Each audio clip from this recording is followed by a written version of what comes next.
he was going on the all the podcasts and the James Cordens and all of those things, and talking very affectionately about his homeland, talking about being an English prince, as he said it, and wanting his children to have an experience of where they're from, their heritage, and Harry's home. So that I think there is a certain amount of homesickness. I think there's obviously the fact that the children are 7 and 5, so that is time for, if they're going to start new schools, that's a good time to do it.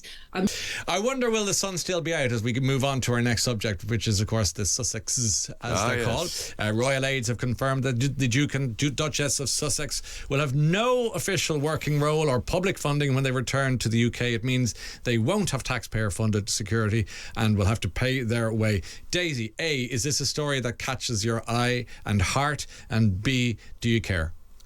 I do care, and also, in all honesty, I'm paid to care as well. I must admit, that's true. Because I am a royal commentator for NBC, the American network, and it's been fascinating working for them over the last few years because, as the Sussexes were thrust, on the Americans to see what the American reaction to them was, and now as they come home and back onto my home turf. So yes, I do care, and what's interesting is that actually people care, even if they say they can't stand the Sussexes. They are the most extraordinary couple because they do generate interest, whether that's news interest or public interest, and I don't mean official public interest, but I mean the public being interested in them wherever they go. So you've got this great irony with the Sussexes in that particularly Harry, we know, has a visceral hatred of the tabloid press, the British tabloid press. He has said that it's his life's work, his life's ambition to bring certain quarters of the media in this country down. And yet they are the biggest cash cow for that said media. I mean, it's I was looking at some figures yesterday. Media analysts believe that the Sussexes on their own generate about £70 million worth of revenue for the British media because they are literally clickbait. You put that bait out and people click, and then the advertising revenue follows. So they are trying to create their own careers, create their own content, make money to pay for that security and that lifestyle that they want. And yet, actually, a lot of the money that they are generating is going straight into the pockets of Fleet Street. Well, so well put, Daisy. And one of the reasons we were so happy that you could talk to us today is because of the depth of your knowledge on this subject. And with that in mind, can you shed some light? Because I've been listening and reading everything about this in the last 48 hours or thereabouts. And I'm puzzled as to why they're coming home. Do they get a frosty reception in the United States? Do they want to be close to their father, who might be a little unwell? Do they want their children to be educated in schools that they're more familiar with? What will they do with themselves? Why now? Why the return?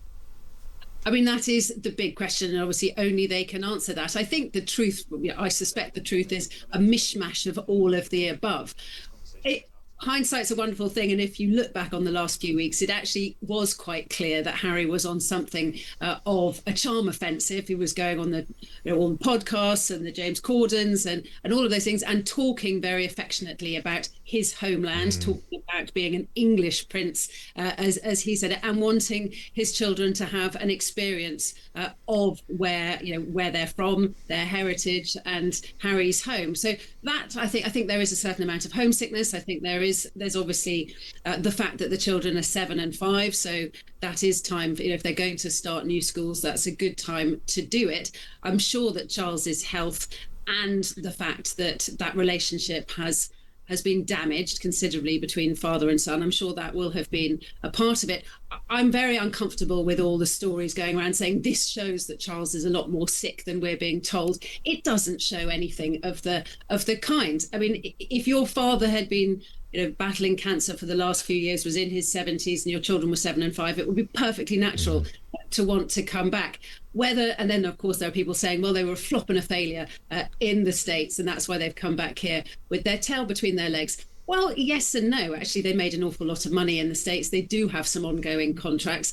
There are stories saying maybe they're simply making another program behind the scenes, and they're doing, The Return, Netflix Part 2, and will it all be documented? I think if that is the case, then their relationship with the royal family is going to take even more of a hit. And we know that the relationship between brothers is still pretty much rock bottom, which is a great sadness.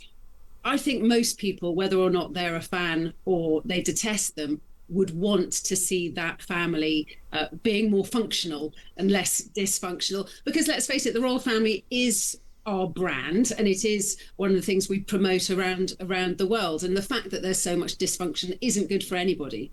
Michael, I'm curious to get your take on this. Are you watching with a wry eye, or are you invested? No, I agree absolutely. I think Daisy made two very good points. Yes. The first is the importance of reconciliation with his father.